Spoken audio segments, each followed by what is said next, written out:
throw it over to Shox. Thank you, guys.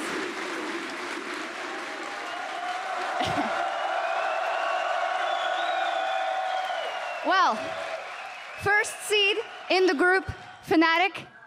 But that was incredibly, incredibly close. Febiven, I want to go to you first. You had lost to AHQ before. You'd lost to them last week. You'd lost to them at MSI. And then it comes so incredibly close.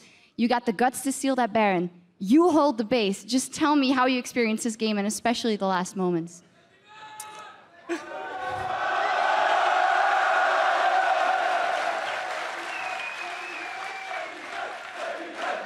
Well, they love you.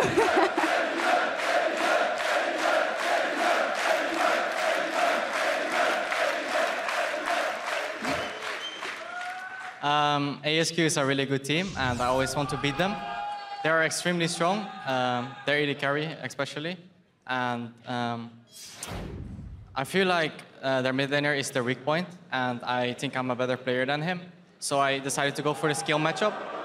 Even though it's bad for LeBlanc, I think I was confident, and at the Baron steal, I knew we couldn't win the fight, so I just went for the steal because that's the only thing I could do. And then in the base, I had to do that kind of play or it was lost, so. Yep, it was almost lost.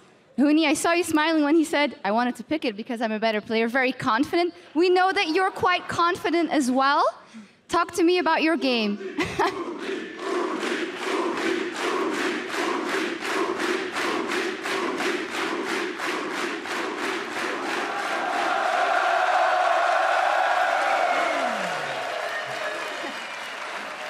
Go ahead. Yeah, for me it was since the draft. For me, I did counter pick because they pick already. We assumed that they're going to use top cannon, and then that's why I was picking Gecko. And then actually it was my lane phase was totally fine, and then I had pressure in my lane phase. By that, and I was pretty fat, and then our goal was just killing enemy AD carry. So actually we did well about that, and then we successed that goal, and then we finally won. You say goal was killing the enemy AD carry. You know that On is fantastic on Jinx. And then with that Tahm Kench, do you feel maybe sometimes you tunneled a little bit too much on killing him? Because that Tahm Kench was really annoying, to say the least, Fabian? Yeah, we knew they were gonna pick this. Our focus was on their AD carry because we just want to shut him down. And it was extremely hard because the Tahm Kench EAT is just so strong. I thought we were gonna lose this game, but they just messed up, so. And you stepped up. I guess so. You guess so. Let's step away from this game. Fantastic. You guys are first seed. You're going into the quarterfinals out of first seed out of Europe, but there are some question marks, I think, for the fans as well, because in some games, even maybe in this one, we saw the problems that we saw from Fnatic that you had in the spring split, sometimes going in when you shouldn't, picking the wrong moments. You haven't been able to completely fix it until now. How are you going to make sure that that doesn't happen again in the quarterfinal, Huni? For me, last week I think we were so cocky because we win so much game on the practice game or scrims, and we did really well until now, and then so that's why we didn't prepare enough. So sorry about that. Sorry about that. So if we just focus on draft, and then we play around objects and then play map, then it's going to be really easy for us, and then there's no problem, I think. Anything to add? It's not gonna be easy, it's gonna be hard for sure. It is going to be hard, whoever you draw, but at least you got this huge momentum win. Anything you want to say to the fans?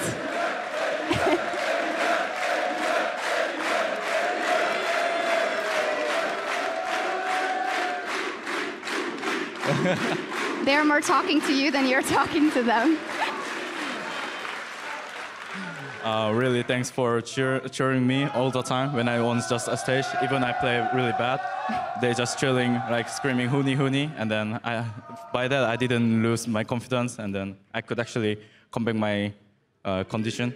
Yeah, I play really well. Do you wanna say anything?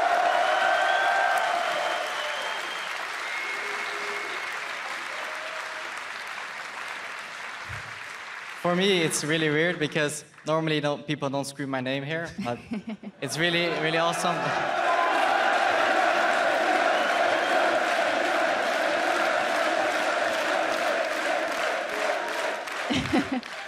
Thank you, everyone, for cheering for us.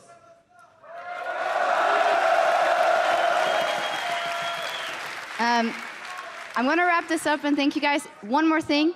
AHQ, you implied it already, is very strong. They still have a tiebreaker to play versus C9. What do you think is going to happen? I think ASQ is going to win because C9's playstyle is really predictable and they're drafting in a similar way every game. So I think they're definitely counterable. And ASQ is the better team. You lost a little bit of their left there. Hey, I asked it for a prediction. No, thank you guys very much. Congratulations, the first seed for Fnatic, but it took some work, guys. Take it away. Thank you, Shocks. To start off, I want to welcome Jake, Spawn, Tiebreaker to the desk. We're pulling musical chairs all throughout the day with the analysts. But gentlemen, we had high expectations for that game, and that game exceeded all expectations, at least in terms of hype and the amount of back and forth between the two teams. So there is a ton to cover. Let's start in picks and bans. In the pregame, we were discussing how our team's going to deal with this AD cannon that Fnatic had been showing throughout the day.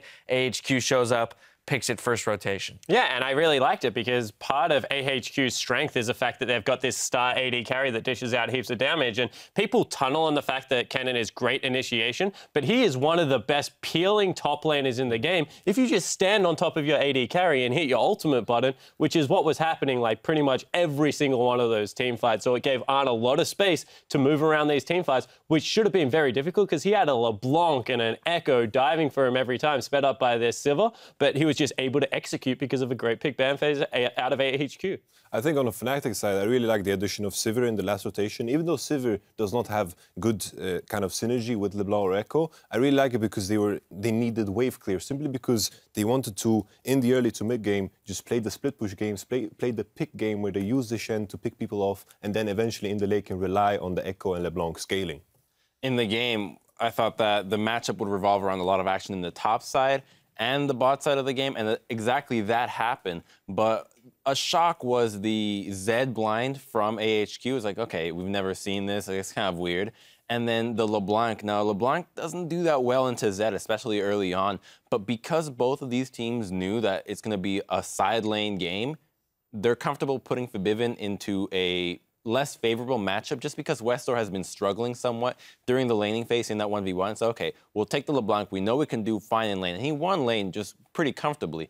But eventually, the game just revolved all about top and bottom. Well, and as you predicted, there was a lot of action around top close. and bottom. It was very close, too. We saw the early successful tower dive by Fnatic, but not too long after, a successful tower dive by AHQ. Yeah, it's exactly what I highlighted in the pregame, where I highlighted that AHQ is very, very good at punishing. We see, as Crumbs predicted, like the top lane play, where Fnatic like to play around the top lane. They have the elites in the top lane, as I mentioned, and they don't spot the Gragas. Then you have to predict this dive in bot lane. Fnatic, you need to predict this gank because it's so obvious. Gragas is not in the top side. You have to know that Gragas is coming bottom.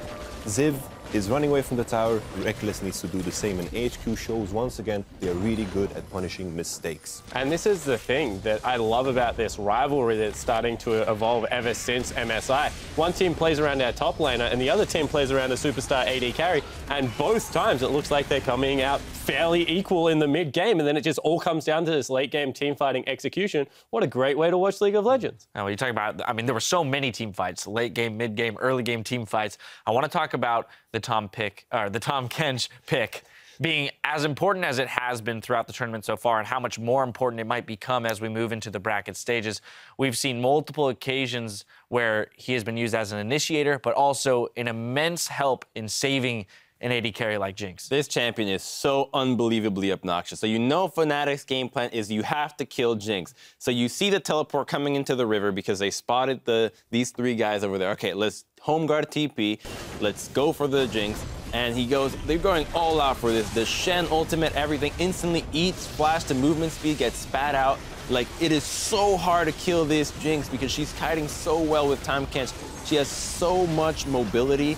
just in this composition that she's actually able to escape this fight, survive, and just based on the time Ken's pick, she's able to save the game. Because Fnatic stays trying to stall, trying to finish the game at the same time. She gets back with the home guards, 2-shot Sivir, and we're back to a fresh slate in this game. Yeah, and you get to see why Arn is prized as like the best AD carry coming out of the LMS, even though he's got people like Ziv, like Westor, why they throw all their resources into it. But on the other side, you got to respect the 3-threat comp coming out of Fnatic. I call it the kitchen sink comp because they literally throw everything at you, like including the kitchen sink in these team fights. And then eventually, like if you just keep doing that, AHQ's comp is arguably a better team fighting comp, but it's just way harder to execute time and time again. Whereas you run double assassins, eventually you will get your man. And that is what happened in that team fight. One too many times, they just gambled with it and they were able to finally catch the jinx. Well, there's a lot of conversation. A lot of people do believe that having more damage late game is more important than having more tanks. Simply based on the fact that the duration of a team fight, if you can put more DPS out, you will end up winning. And essentially, it feels like the game scaled to that point where the 3 threats ultimately were able to do enough to deal with the 1-2 threats of I HQ. think the argument with that is that really high damage composition from Fnatic is such high execution. LeBlanc cannot go in for less than half a second without getting blown up. Same thing with the Echo. So they played it beautifully, literally right at the last possible second. Like, I was worried for some time because I think the Baron Steel kind of saved them. Oof. Yeah. Well, now we have a tie to settle, so the 2-way tie for last ticket to London. The teams will play out a single tiebreaker game with the winner advancing to the quarterfinals. Since Cloud9 has the fastest average win time of the 2 teams, they have the choice of side and have elected to play on the blue end of Summoner's Rift. So as we expected, that's what they would do. We're in for some bonus League of Legends, ladies and gentlemen. Don't go anywhere. We'll be right back to settle the score between Cloud9 and AHQ.